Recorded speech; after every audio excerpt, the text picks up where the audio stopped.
and they decided that Matthew, Mark, Luke, and John, the Acts of the Apostles, and the writings of Paul are what we're going to believe, and our creed is what we're going to believe, and anyone who disagrees with it, you will have your tongue cut out, you will have your books burned, you will be imprisoned, you will be killed. So this is what happened to the eradication of the early church who followed Jesus. We not only have witness from that from historical documents,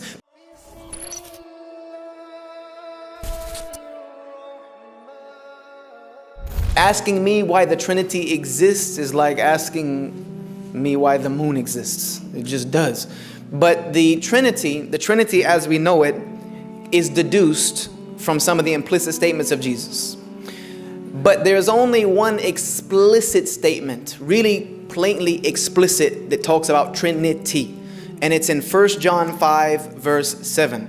Where it said, there are three that bear record in heaven, the Father, the Son, the Holy Spirit. These three are one. And there are three that bear record on earth, the water, the blood, and the Spirit. And these three agree as one. This is the compendium for the understanding that everything that Jesus said was about this. Unfortunately, biblical scholars themselves have proved that this was never a part of the original writings of the Bible. This did not come into the existence until the Latin Vulgate. So biblical scholars in the 50s, when they made something called the NSRV, which is no longer in print, the New Standard Revised Version of the Bible, this is one of the verses that they tossed out. Along with the story of Jesus forgiving the adulteress and some other things, they tossed it out. And these are biblical scholars. A college of biblical scholars of repute said that 1 John 5 and 7 was never a part of the original documents. It only comes in the Latin Vulgate, so it is flicked out. But Jesus taught God was one.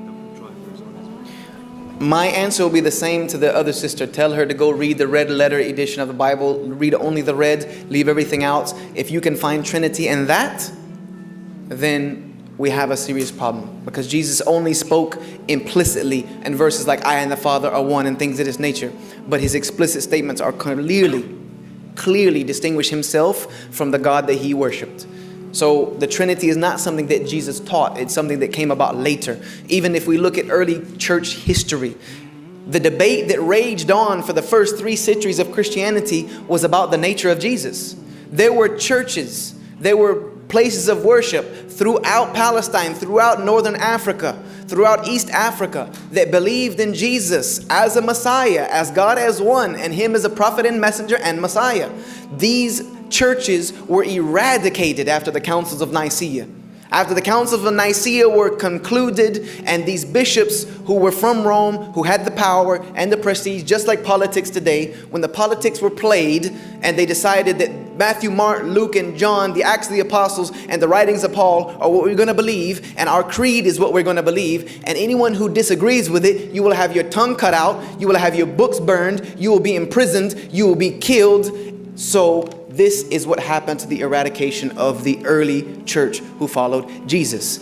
We not only have witness from that from historical documents, but also in Islam, we have a witness from a man named Salman al-Farsi, a Persian man who said he used to worship Jesus as one, as a prophet, as a messenger, and that there were very few people left on earth. And his last teacher, who was a follower of Jesus, the Christ, the Messiah, told him, and we have this on very good account, told him, go to the city of Medina, which was known as Yathrib at the time, because the next messenger is going to come. This is what he's going to look like, and he's going to have a seal of prophethood on his back between his shoulders.